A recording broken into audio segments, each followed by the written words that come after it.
అందరికీ నమస్కారం. నా పేరు గణేష్ దేరగొల. ఫస్ట్ మీరు ఏం చేస్తారంటే ఫస్ట్ వీడియో ఏం చేస్తారంటే కింద సబ్స్క్రైబ్ బటన్ ఉందా, ఫస్ట్ గంట నొక్కండి. ఫస్ట్ సబ్స్క్రైబ్ బటన్ నొక్కండి, పక్కన గంట నొక్కండి. ఎందుకంటే మోర్ అప్డేట్స్ కోసం మీకు వస్తూ ఉంటాయి. ఇంకొకటి ఏంటంటే చాలా మంది ఏంటి బ్రో నువ్వు ఏం చేసినా నువ్వు యూట్యూబ్లో ఇన్స్టాగ్రామ్లో నీ స్టేటస్లో పెడుతుంటావు, చాలా మంది నన్ను క్వశ్చన్ చేశారు. బ్రదర్ ఏ ఎరాలో ఉన్నావు, 21st సెంచరీలో ఉన్నావు, నిన్ను మార్కెట్ చేసుకోకపోతే ఎవడు మార్కెట్ చేయడు. కొంతమంది దాన్ని సెల్ఫ్ డబ్బా అంటారు, కొంతమంది వానికి స్టైల్ పడుతున్నారు అంటారు, కొంతమంది వానికి పొగలు ఎక్కువరా అంటారు. అలాంటి మాటలు ఎవరంటారో తెలుసా, నీలాగా ఎవరు చేయలేకపోతారో ఆ మాటలు వాళ్ళు అంటారు. నువ్వు చేస్తున్నావు కాబట్టి, నేను చేస్తున్నాను కాబట్టి స్టేటస్ ఇన్స్టాగ్రామ్ యూట్యూబ్లో పోస్ట్ చేస్తున్నాను, బట్ వాళ్ళు చేయలేదు అంటే ఐఎమ్ డిఫరెంట్ ఫ్రమ్ దెమ్. నేను వాళ్ళతో నేను different. I'm different from that crowd. గొర్రెల మందలాగా ఉండడం కన్నా సింహంలా సింగిల్గా నీ పని నువ్వు చేసుకుంటూ వెళ్ళడం చాలా చాలా మంచిది. గొర్రెలు చాలా ఉంటాయి కానీ మెదడు వాడవు.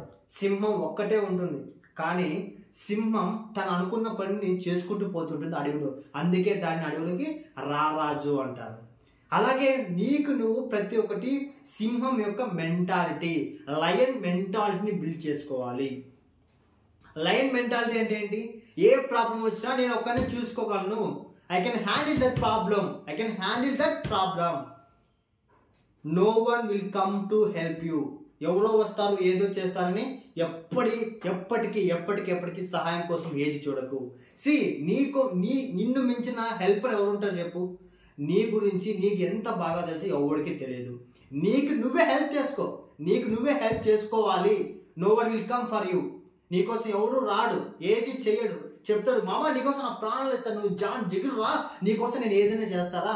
అరే బేబీ నువ్వు అంటే నాకు ఇష్టం బేబీ, నేను నీకోసం మా అమ్మ నాన్నగా వేస్తా బేబీ. నీకోసం 20 ఏళ్ళు పెంచిన వాళ్ళ అమ్మ నాన్న చేస్తుంటే ఒక 2 to 3 years నుంచి పరిచయమైన నిన్ను వదిలేదు అని గ్యారంటీ ఏంటి?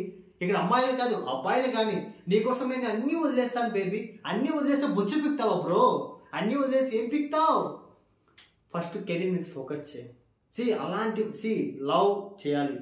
I'm not against for love, I accept that love. But ఆ లవ్ అనేది ఎంతవరకు ఉండాలి? నీ యొక్క కెరీర్కి అడ్డం కాకున్నంత వరకు ఉండాలి. ట్రూలో నాకు తెలిసిన ఒక ఫ్రెండ్ ఉన్నారు, లవ్ చేసుకున్నారు, కాలేజ్ టైంలో లవ్ చేసుకున్నారు. ఇద్దరు కెరీర్ మీద ఫోకస్ చేశారు. అతను ఒక అసిస్టెంట్ ప్రొఫెసర్గా జాయిన్ అయ్యారు, ఈ అమ్మ ఒక సాఫ్ట్వేర్గా జాయిన్ అయింది. ఇప్పుడు ఇద్దరు కలిసి మ్యారేజ్ చేసుకున్నారు. That is the understanding. ఇప్పుడైతే మనం జాబ్ చేసి సంథింగ్ ఏదో ఒక కంపెనీలో ఇన్కమ్ జనరేట్ చేస్తుంటే అప్పుడు మన ప్రేమ విషయాన్ని పేరెంట్స్ దగ్గర తీసుకొని చెప్పడం కరెక్ట్.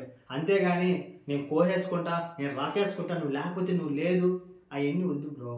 అవన్నీ ఒకప్పుడు ట్రెండ్ మారింది.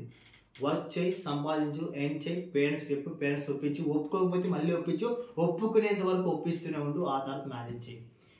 చూసాను కదా న్యూస్లలో, హనీమూన్ అంటారు కోయేస్తారు, ఇంట్లో ఉండగానే కోయేస్తారు. Don't marry, be happy.